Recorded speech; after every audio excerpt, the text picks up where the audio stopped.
Hello and welcome back. Well, after my success the other day with the ash bowl and completely forgetting to record it, I thought I would have another bash today and make another bowl, and this one is going to be a birthday gift for a friend. I've tried one or two different things. I've had one failure, which I'll show you in a little while, but the actual bowl that I finish will be made out of Idigbo. It's not a wood I've turned before, but actually it was quite nice to turn, quite soft to turn and very forgiving. And although it hasn't finished with a great shine, it's finished with like a silky luster using my normal finish. So I hope you enjoy the video, and I'll try not to make it too long. I'm not sure how the camera angle will turn out either, but we'll find out a little later. But thanks very much for watching, and I hope you enjoy it. I started the day with the idea of making a bowl, and I picked up this piece of sapele, which is almost like a mahogany, and very brittle. I found it very, very brittle to work with, and unfortunately toward the end of shaping I got a couple of really bad catches and it just shattered. So I've learned a few lessons here. One is I need a lot more practice, and I really do need to be very, very careful how I take wood away. It's a shame, but there you go. I'll turn that into something else at some point.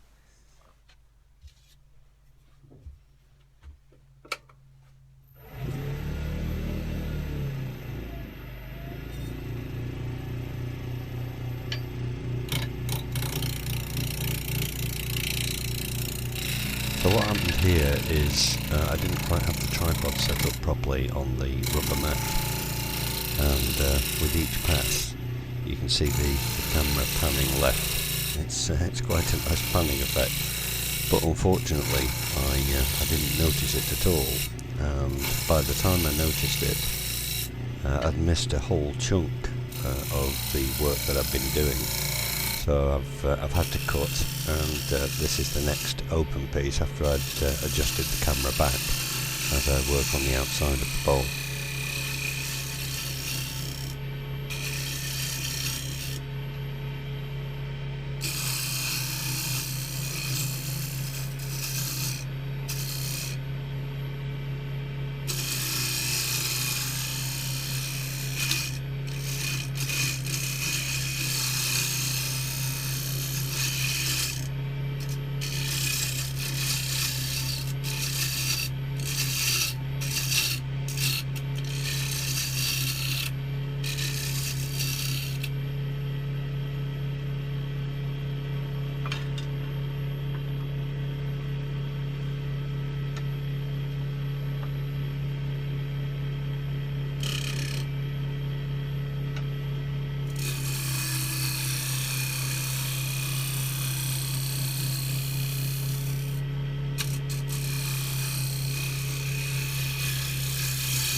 So I've just about finished the outside of the bowl here now, just checking it for any tool marks, etc.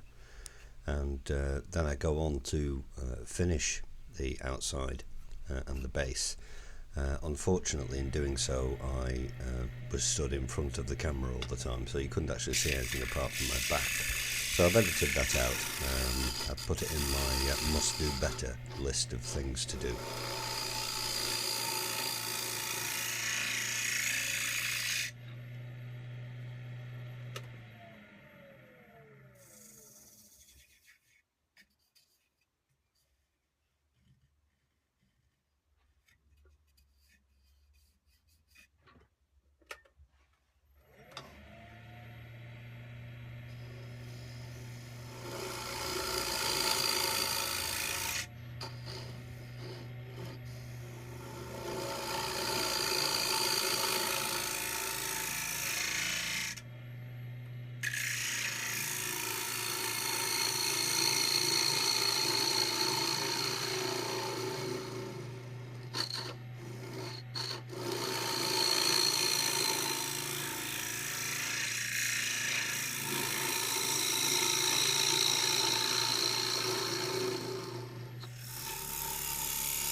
You're very close there, Dave.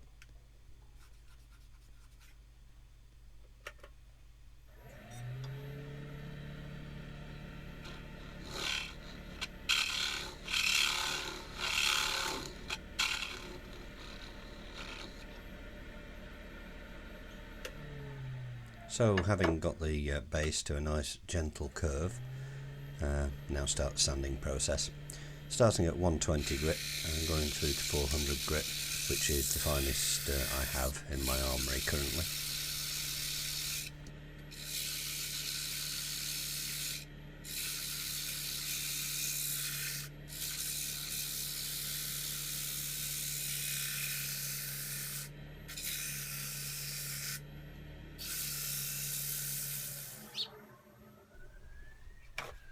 So having finished the sanding, just wiping the dust off with a clean piece of kitchen towel, then applying some sanding sealer.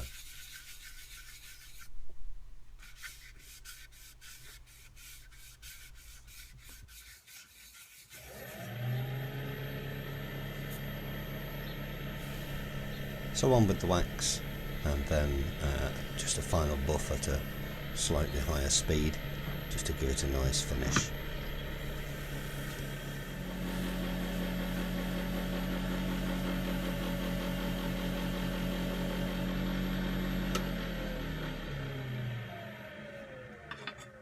So here's the finished article. A little bowl of Idigbo, and this is it. You can see it's quite a nice wood. and it's not taken a fantastic finish, but it's like a silk. It doesn't come up really glossy, even with 3 coats on. But it's got a slightly rolled rim, almost flat but rolled. Very simple bowl with a flared base again, with the internal edge of the base being the dovetail for the jaws, and concentric rings on the bottom. Actually, I was very lucky with this, because in my eagerness to get the centre done really nicely, I've gone rather thin on the base, and you can probably hear this. That's the side, and there's the base, and you won't see it with the camera, but when I go outside, and it's quite sunny outside, and I look through, I can actually see the concentric rings on the bottom glowing. So it's wafer thin on the bottom. So there we go. I've got away with it, which is great. So there it is, one little Idigbo bowl.